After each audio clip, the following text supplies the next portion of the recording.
Her tiny hands were shaking as she tugged at the stranger's sleeve. Tears streaked down her face, her voice breaking with every word. "They hurt my mama. She's dying." The room fell silent. Glasses clinked to a stop. Every eye turned, but the man she had chosen to beg was no ordinary stranger. He was the most feared Mafia boss in the city, and what he did next, no one in that room would ever forget. Stay with me until the end, because this story will shock you to the core.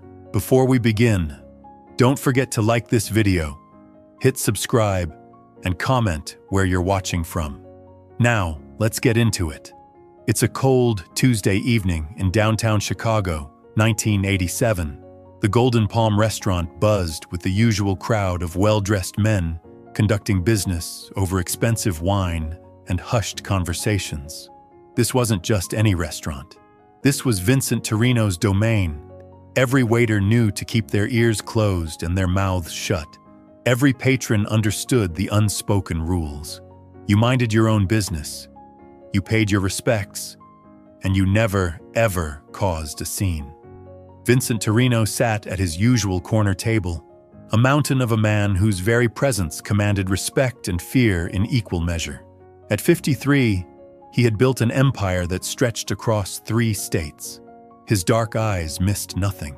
His word was law. And tonight, like every Tuesday for the past 15 years, he was conducting the weekly meeting with his lieutenants. The conversation flowed in low, measured tones. Numbers were discussed. Territories were divided. Problems were addressed with surgical precision. This was how Vincent operated, methodical, calculated, without emotion clouding judgment. He had survived in this business longer than most because he understood one fundamental truth. Sentiment was weakness, and weakness got you killed.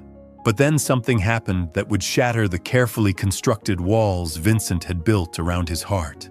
The restaurant's heavy oak door burst open with such force that it slammed against the wall. Every head turned. Conversations died mid-sentence. The maitre d' rushed forward, his face pale with panic. But before he could intercept the intruder, everyone saw what had caused the commotion. A little girl, no more than 7 years old, stood trembling in the doorway. Her clothes were torn and dirty. Blood stained her small white dress. Her dark hair hung in tangled knots around a face streaked with tears and grime. She looked like she had run through hell itself to get here. The child's eyes swept the room desperately, searching for something, someone, anyone who might help her. The restaurant's patrons stared back in stunned silence. Some looked away, uncomfortable with the intrusion. Others whispered among themselves, annoyed that their evening had been disrupted by what they assumed was some street orphan looking for handouts. But the little girl wasn't looking for money.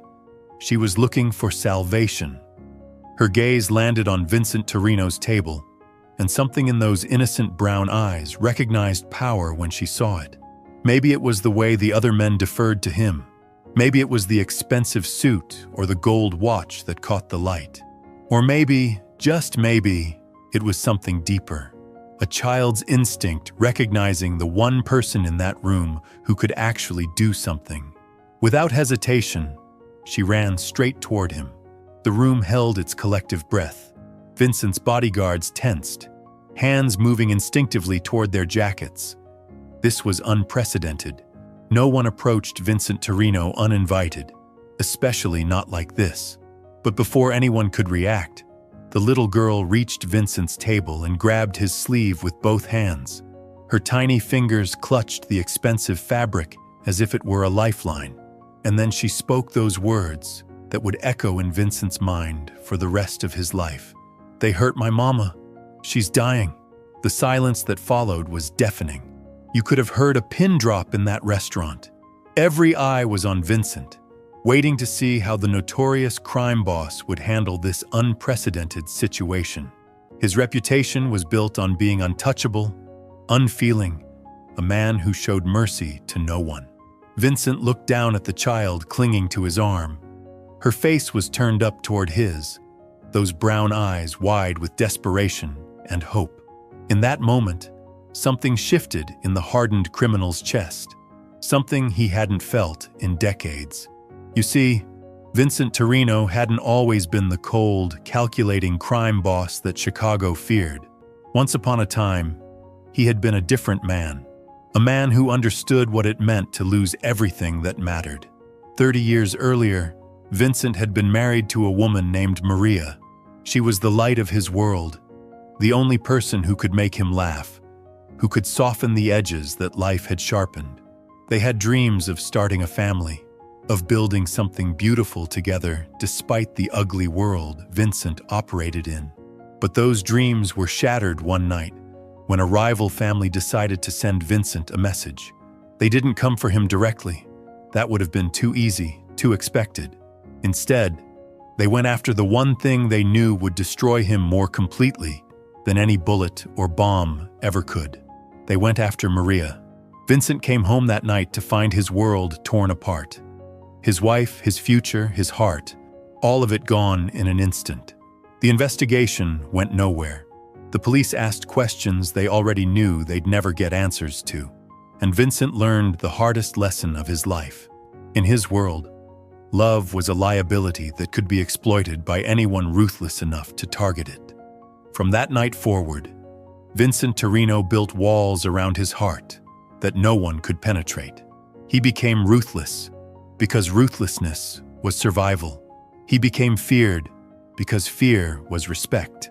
And he became alone because alone meant no one else could be used against him. For 3 decades, those walls had held firm. No amount of pleading, threatening, or bribing had ever made Vincent Torino show mercy when mercy wasn't profitable. He had ordered hits on men who begged for their lives. He had foreclosed on businesses while owners wept at his feet. He had sent fathers to prison while their children cried in courtrooms. But now, looking down at this little girl who reminded him so painfully of the children he and Maria had dreamed of having, those walls began to crack. The child's grip tightened on his sleeve. Her voice came out in broken sobs as she tried to explain what had happened. Through her tears, Vincent began to piece together a story that made his blood run cold. The little girl's name was Sophie. Her mother, Elena, worked at a small flower shop on the south side of the city. They lived in a tiny apartment above the shop, just the two of them trying to make an honest living in a neighborhood where honest livings were hard to come by. But their neighborhood was also territory disputed by 2 rival gangs, both of whom demanded protection money from local businesses. Elena had been caught in the middle, unable to pay both sides, unwilling to choose between them. And tonight, that impossible situation had finally exploded into violence.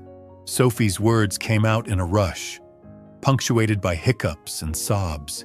She described how the men had come to the shop after closing time, how they had demanded money her mother didn't have, how the situation had escalated when Elena tried to protect the little bit of cash they needed for rent and groceries. And then Sophie described something that made even Vincent's hardened associates shift uncomfortably in their seats. The men had beaten her mother unconscious and left her bleeding on the floor of the flower shop. Sophie had hidden behind the counter, watching in terror as they ransacked the place, destroying everything her mother had worked so hard to build. When they finally left, laughing about teaching the neighborhood a lesson, Sophie had crawled out to find her mother barely breathing. "I tried to wake her up," Sophie whispered, her small voice cracking. "But she won't open her eyes. There's so much blood." The restaurant remained frozen in that moment. Vincent's lieutenants exchanged glances, unsure how their boss would respond to this unprecedented interruption. Some of the other patrons had begun to whisper among themselves, clearly uncomfortable with the scene unfolding before them. But Vincent Torino wasn't thinking about his reputation or his image. He wasn't calculating the business implications of getting involved in what was clearly gang violence on someone else's territory. For the first time in 30 years, Vincent was thinking with his heart instead of his head.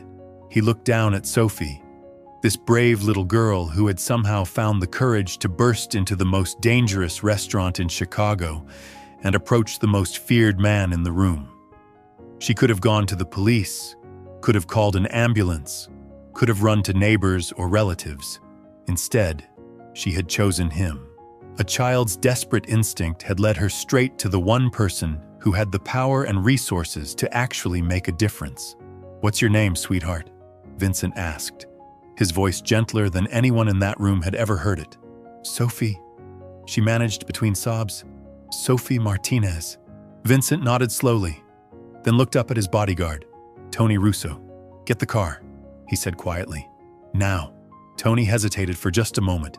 In all his years working for Vincent, he had never seen his boss make a decision this impulsive, this emotional.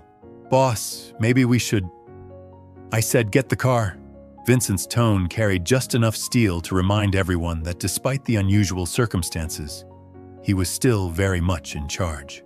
As Tony hurried toward the exit, Vincent turned his attention back to Sophie. With surprising gentleness for a man his size, he knelt down beside her chair so they were at eye level. His massive frame dwarfed the tiny girl, but somehow his presence seemed to comfort rather than intimidate her. "Sophie, I need you to listen to me very carefully," Vincent said, his voice steady and calm. "I'm going to help your mama, but first I need you to tell me exactly what these men looked like. Can you do that for me?" Sophie nodded eagerly, relief flooding her features at the promise of help.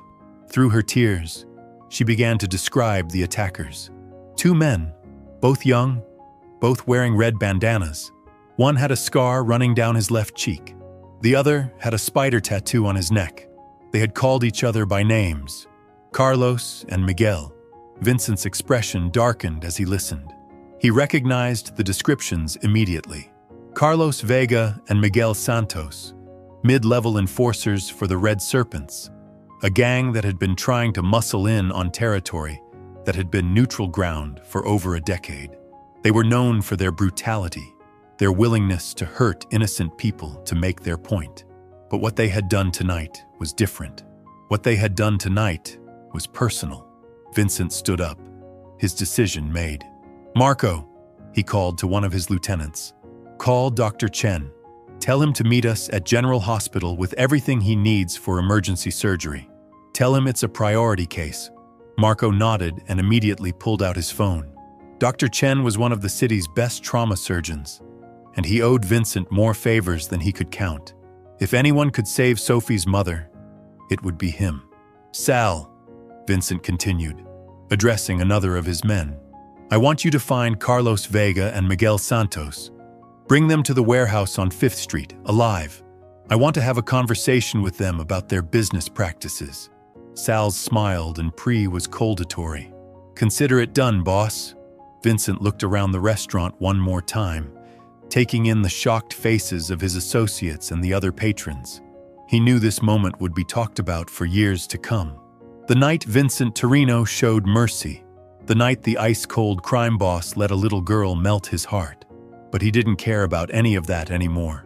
All he cared about was the small hand that slipped into his, as Sophie looked up at him with complete trust. "Is my mama going to be okay?" she asked in a tiny voice. Vincent squeezed her hand gently. "I'm going to make sure she is," he promised. And Vincent Torino never made promises he couldn't keep. The ride to the flower shop took 12 minutes through the crowded Chicago streets.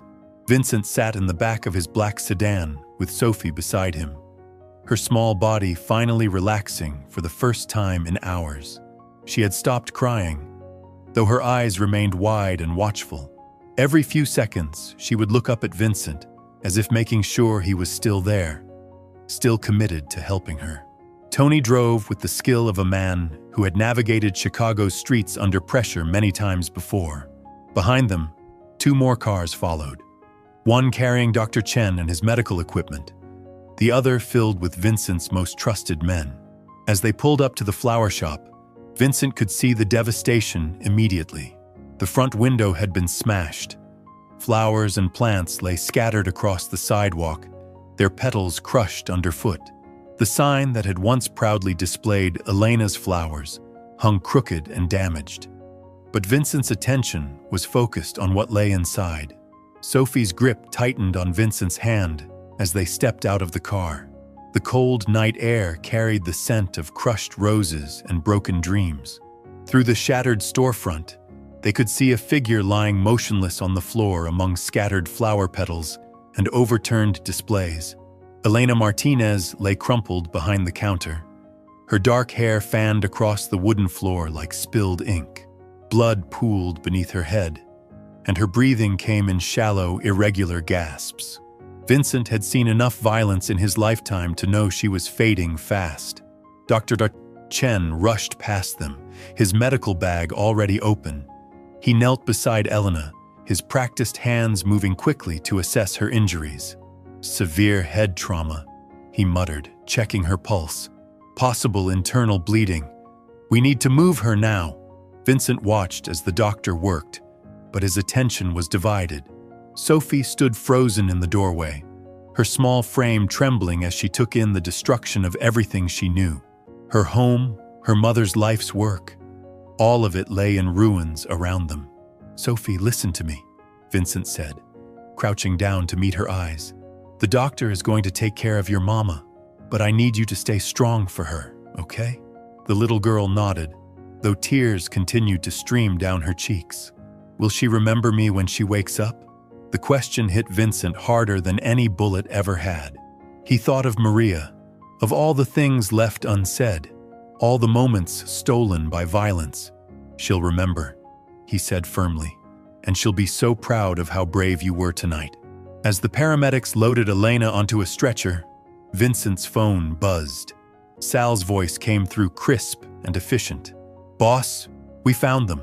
Carlos and Miguel were at a bar on Ashland, bragging about their work tonight. They're secured at the warehouse." Vincent's jaw tightened. The rage that had been simmering beneath his protective instincts began to surface. These weren't just random criminals anymore. They were the men who had put a 7-year-old girl through hell. They were the reason Elena Martinez might never see another sunrise. "Good," Vincent replied, his voice deadly calm. "I'll be there after I get Sophie settled." The ride to the hospital passed in a blur of sirens and Sophie's whispered prayers. Vincent found himself holding the little girl's hand as she spoke to her unconscious mother, telling her about the nice man who was going to help them, promising to be good if she would just wake up. At the hospital, Dr. Chen disappeared into surgery while Vincent made arrangements. Sophie would stay in a private room adjacent to her mother's. Round-the-clock security, the best pediatric care available. Money was no object when it came to keeping this child safe. But as Vincent tucked Sophie into the hospital bed, he knew his night was far from over. The little girl had fallen asleep, clutching a stuffed bear one of the nurses had brought her. Exhaustion finally claiming her small body. She looked so peaceful, so innocent, so from the broken, different child who had stumbled into his restaurant hours earlier. Vincent stepped into the hallway and pulled out his phone. "Bring Tony the car around. It's time to visit our guests." The warehouse on 5th Street was one of Vincent's more discreet properties. No neighbors to hear sounds, no windows for light to escape, just thick concrete walls and the kind of privacy that allowed for serious conversations. Carlos Vega and Miguel Santos sat tied to chairs in the center of the empty space, their earlier bravado replaced by the kind of fear that came with recognizing your situation had gone from bad to catastrophic. Both men were young, maybe mid-20s, with the kind of swagger that came from thinking violence made you untouchable. They were about to learn how wrong they were. Vincent entered the warehouse slowly, his footsteps echoing in the vast space. He had changed from his dinner suit into darker clothes, but his presence filled the room just as completely. Behind him, Tony and Sal took positions by the door. "Gentlemen," Vincent said, his voice conversational, "I understand you had a busy evening." Carlos, the one with the scar, tried to maintain his defiance. "Look, man, whatever this is about, we can work something out. You know how it is in our business." Vincent walked a slow circle around the two chairs, studying his captives like specimens under a microscope. "Our business," he repeated. "Tell me, Carlos, what business do you think beating unconscious mothers in front of their children falls under?" The color drained from Carlos's face. "Miguel," the one with the spider tattoo, began to sweat visibly. They were starting to understand that this wasn't about territory or money or any of the usual reasons men in their line of work found themselves in situations like this. "The woman was holding out on us," Miguel stammered. "She owed protection money. We had to make an example." Vincent stopped walking. The temperature degrees, and in the room seemed to drop 10 example, he saily. "And what example did soft you think you were making when you traumatized a 7-year-old girl?" Neither man answered. They couldn't, because there was no answer that would save them now. Vincent reached into his jacket and pulled out a photograph. It was a picture Sophie had drawn while waiting at the hospital, a crayon sketch of her mother surrounded by flowers. The little girl had given it to him, asking him to keep it safe until her mama could see it. "This is Sophie Martinez," Vincent said, holding up the drawing. 7 years old, loves butterflies and chocolate ice cream, dreams of becoming a teacher so she can help other children learn to read. Tonight, she watched 2 grown men beat her mother unconscious over $67. He set the drawing on a nearby table where both men could see it. $67, he repeated. That's what Elena Martinez had in her register. Barely enough to cover tomorrow's grocery run. And you two thought it was worth putting a child through hell to take it. Carlos made one last desperate attempt at negotiation. "Look, Mr. Torino, we didn't know the kid was there. If we had known..." "If you had known what?" Vincent's voice cut through the excuse like a blade. "If you had known, you would have beaten her too? Made sure there were no witnesses to your heroic victory? A single-over mother trying to make an honest living?" Vincent walked to the table where his men had laid out various tools. Not weapons exactly, but implements that could become very persuasive in the right hands. He selected a pair of heavy pliers, testing their grip thoughtfully. "Here's what's going to happen," he said, his tone remaining conversational despite the deadly intent behind his words. "You're going to tell me exactly how much money your little gang has made from terrorizing shop owners in Elena's neighborhood. Every dollar, every cent. And then you're going to help me figure out how to make sure it gets distributed back to the people you've been bleeding dry." Miguel's voice cracked as he spoke. "We don't have that kind of authority. The money goes up the chain. We just collect." Vincent nodded as if this was exactly what he'd expected to hear. "Then it sounds like I need to have a conversation with your boss as well. What's his name?" "Razor Rodriguez," Carlos whispered. "But you can't touch him. He's got connections, protection." Vincent actually smiled at this, though there was no warmth in the expression. "Protection," he mused. "You mean like the protection you offered Elena Martinez? The kind that involves unconscious mothers and traumatized children?" He set the pliers back on the table and picked up his phone instead. "Tony, I want you to arrange a meeting with this Razor Rodriguez. Tonight, if possible. Let him know that Vincent Torino would like to discuss his organization's customer service practices." As Tony made the call, Vincent turned back to his captives. "You see, gentlemen, I've been in this business for a very long time. I've made my share of enemies, taken my share of territory, collected my share of debts, but there are lines even men like us don't cross. And tonight, you crossed every single one of them." The warehouse fell silent except for the sound of Miguel quietly sobbing. Carlos stared at the little girl's drawing on the table, perhaps finally beginning to understand the magnitude of what they had done. Vincent's phone rang. It was Dr. Chen calling from the hospital. "How is she?" Vincent answered immediately. "Touch and go," the doctor replied. "The next few hours will be critical, but she's a fighter. The surgery went better than expected." Vincent felt a weight lift from his chest that he hadn't even realized was there. "And Sophie?" "Sleeping peacefully. She asked the nurses to tell you thank you for keeping your promise."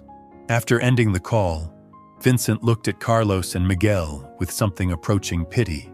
"Elena Martinez is going to live," he told them, "which means you two just graduated from attempted murder to aggravated assault. Congratulations." He walked toward the door, then paused and looked back. "I want you to think very carefully about the choices you've made tonight. About the little girl who will have nightmares for months because of your actions. About the woman who will never feel completely safe in her own shop again. And then I want you to think about what kind of men you want to be when this is all over. Vincent left them there to contemplate their situation while he went to prepare for his meeting with Razor Rodriguez. The night was far from finished, but something fundamental had shifted in Vincent's world. For the first time in 30 years, he was fighting for something more than territory or respect or fear. He was fighting for the same thing that 7-year-old girl had fought for when she burst into his restaurant and grabbed his sleeve. He was fighting for family. The meeting with Razor Rodriguez was set for 2 a.m. at an abandoned auto shop on the industrial side of town.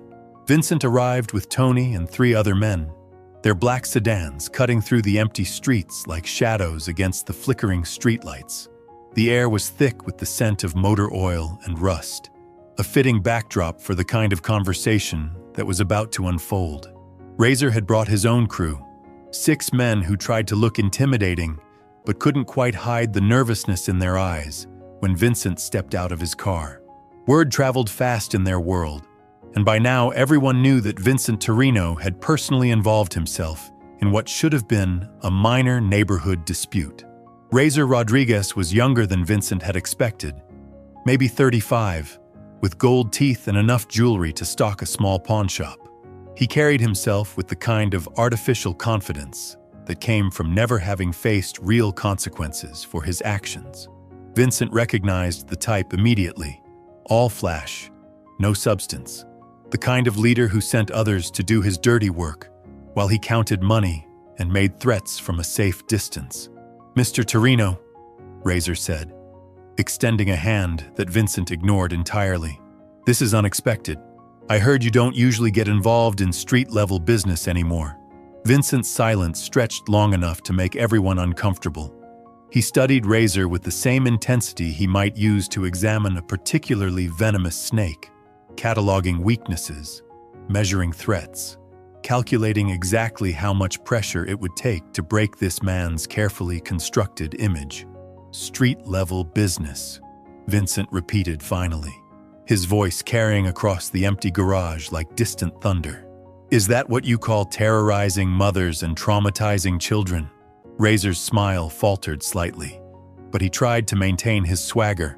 "Look, business is business. Sometimes people need reminders about their obligations.